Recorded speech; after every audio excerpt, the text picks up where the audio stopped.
શું સરકારી તંત્ર અને નેતાઓને માત્ર ચૂંટણી વખતે જ ખેડૂતો અને તેમના સૂકા ખેતરો યાદ આવે છે? ચૂંટણી પત્યા પછી ધરતીપુત્રોને પોતાના હકના સિંચાઈ માટે કેનાલમાં બેસીને યજ્ઞ કરવો પડે એ તો વળી કેવું શાસન? વાવથરા જિલ્લાના પંથકમાં કેટલાક ખેડૂતો આક્રોશ અને દર્દ ઉજાગર કરતી આ એક ચોંકાવનારી તસવીર સામે આવી છે. રાહ કરીને એક ગામ છે અને આ ગામમાં સુજલામ સુફલામ કેનાલમાંથી સિંચાઈનું પાણી છોડવાની માંગ સાથે ખેડૂતો સંઘર્ષ સમિતિના નેજા હેઠળ ખેડૂતોએ સૂકી ભઠ્ઠી કેનાલની અંદર જ બેસીને યજ્ઞ કર્યો અને સરકારને સદબુદ્ધિ આપવા માટે પ્રાર્થના કરવામાં આવી.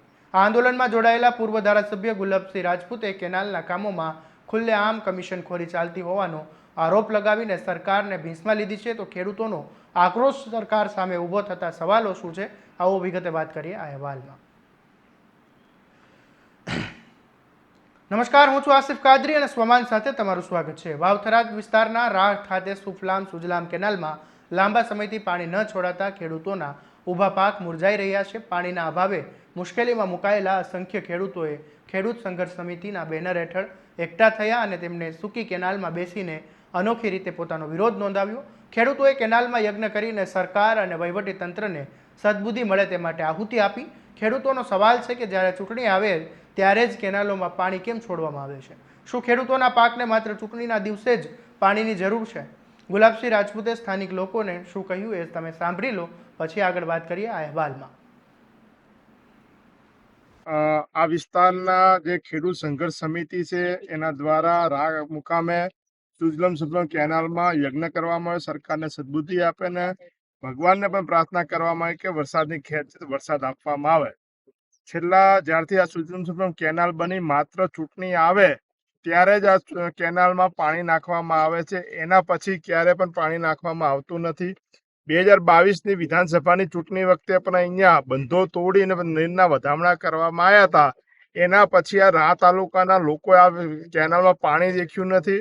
એટલે માત્ર વોટ લેવા માટે, છેતરવા માટે જ્યારે ચૂંટણી આવે જેમ ઈવીએમ આવે તેમ પાણી આવે, જેમ ચૂંટણી પતે ઈવીએમ લઈ જાય એમ પાણી પણ જતું રહે છે.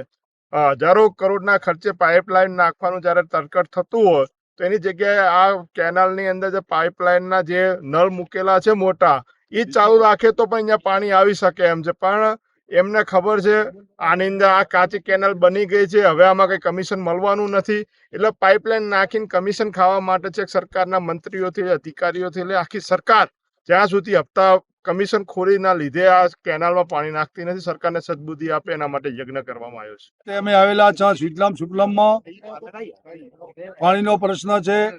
સુજલામ સુફલામ સૂકી નહેર પડી છે, એના માટે બધે ગામડેથી ખેડૂતો ભેળા થયા છે કે ભાઈ આ સુજલામ સુફલામ જ્યારે ચૂંટણી આવે ત્યારે 4 દાડા પાણી વાળે અને જ્યારે ચૂંટણી પતી જાય એટલે સુજલામ સુફલામ કોરી રહે છે.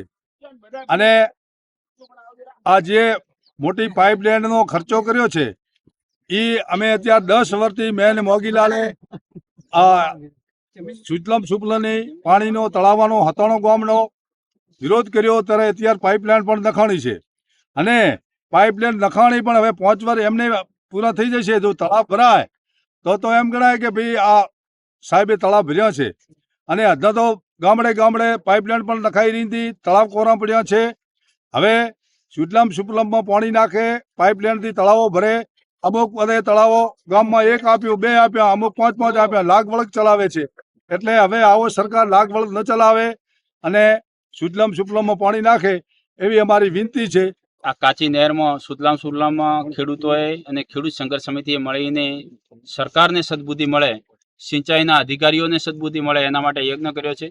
આ જે નહેર આમ તો સુજલામ સુફલામ કહેવાય, પણ ખેડૂતો એનું નામ રાખ્યું છે ચૂંટણી નહેર.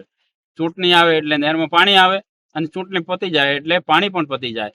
એવી રીતે આ સરકાર જે પાણી રણમાં જાય ચાલે, પૈસા તાયફામાં જાય ચાલે, પણ એ તાયફાવાળા પૈસા મોટર લાઇટ બિલ ભરીને આ નહેરમાં પાણી નખાય એવી કોઈ દરકાર કરતી નથી. છેવટે 2022માં અહીંયા બંધો હતો એ તોડીને પાણી આવ્યું હતું, એના પછી પાણી આવ્યું નથી. અત્યારે પણ સરકારના અને જે કમિશન ખાવું જે લોકો છે એવું કહે છે કે નહેર કરતાં અમને પાઇપલાઇનમાં કમિશન ખાવામાં અમને કમાણી વધારે મળે છે અને એ અમે તો નહેર કરતાં એ પાઇપલાઇન ઉપર વધારે જોર આલશું ને 2027 હશે ત્યારે એક વખત તળાવ ભરી દેશું તો ખેડૂતો અંજાઈ જશે, અમને મત આપશે, પણ ખેડૂતો સૌ જાગૃત થઈ ગયા છે. જ્યાં સુધી આ 6500 કરોડની યોજના બૂમરેંગ સાબિત થઈ છે, એવી જ રીતે પાઇપલાઇન ભૂતકાળમાં બૂમરેંગ સાબિત થયેલી છે. દાંતીવાડા ડેમમાં જે પાઇપલાઇન નાખી હતી, એક દિવસ પણ પાણી ગયું નથી. સીપુ નહેર માટે પણ 1000 કરોડની પાઇપલાઇન નાખી હતી, એમાં પણ ડેમ ભરવાનો નથી. આ પણ પાઇપલાઇનો આવી જ રીતે સરકારી તરકટનો એક ભોગ બનેલી છે. માટે ખેડૂતોએ આ એક સમ થઈ અને આ હવન કર્યો છે. સરકારને સદબુદ્ધિ મળે. સરકારમાં બેઠેલા મોટા મોટા બાબુઓ જે સિંચાઈના જે મોટા મોટા ટેન્ડર પાડીને ખાલી કમિશન ખાવાનો, હપ્તા ખાવાનો ધંધો કરે છે, એમને પણ ભગવાન સદબુદ્ધિ આપે અને ખેડૂતો એકમત થઈ આગામી સમયમાં અમે સૌએ આજ પ્રતિજ્ઞા લીધી છે કે આ નહેરમાં પાણી છોડવામાં નહીં આવે, ખેડૂતોના પ્રશ્નો સાંભળવામાં નહીં આવે, આ નહેરને બોર્ડર સુધી વધારવામાં નહીં આવે ને રેલ નદીમાં પાણી છોડવામાં નહીં આવે, તો આગામી સમયમાં એનાથી પણ જલદ આંદોલન આપી અમે સંગઠિત થઈ અને આ સરકારને ગાંધીનગરના પાયા હાથમાં ચાવશું.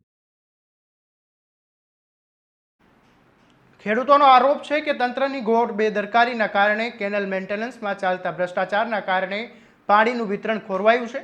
સિંચાઈની પાણી વગરના ખેડૂતોના દેવામાં ડુંગર નીચે દબાઈ રહ્યા છે અને ખેડૂત સંઘર્ષ સમિતિએ ચીમકી ઉચ્ચારી છે કે જો તાત્કાલિક ધોરણે સુજલામ સુફલામ કેનલ પર પૂર્ણ ક્ષમતાથી સિંચાઈનું પાણી નહીં છોડવામાં આવે તો આગામી દિવસોમાં રસ્તા રોકો સહિતના ઉગ્ર આંદોલનના પગલાં લેવામાં આવશે. અને જ્યારે ધરતીપુત્ર પોતાના હક અને સિંચાઈના પાણી માટે સૂકી કેનાલમાં બેસીને સરકારની સદબુદ્ધિ માટે યજ્ઞ કરવો પડે ત્યારે કૃષિ વિકાસ અને ખેડૂત કલ્યાણના સરકારી દાવાઓ સામે સવાલો ઊભા થવા એ વ્યાજબી છે. હવે જોવાનું એ રહેશે કે યજ્ઞના ધુમાડા અને ખેડૂતોના આક્રોશ બાદ કુંભકર્ણની નિંદ્રામાં પોંઢેલું તંત્ર જાગે છે કે પછી ખેડૂતોના પાકને સૂકવવા માટે છોડી દેવાય છે. શું માનવું છે તમારું આ મામલે? કોમેન્ટમાં જરૂરથી જણાવજો અને આવા જ તમારા સ્વમાનની વાત કરતા સ્વમાનથી સબસ્ક્રાઇબ કરી દેજો અને આ વિડીયોને શેર કરી દેજો. નમસ્કાર.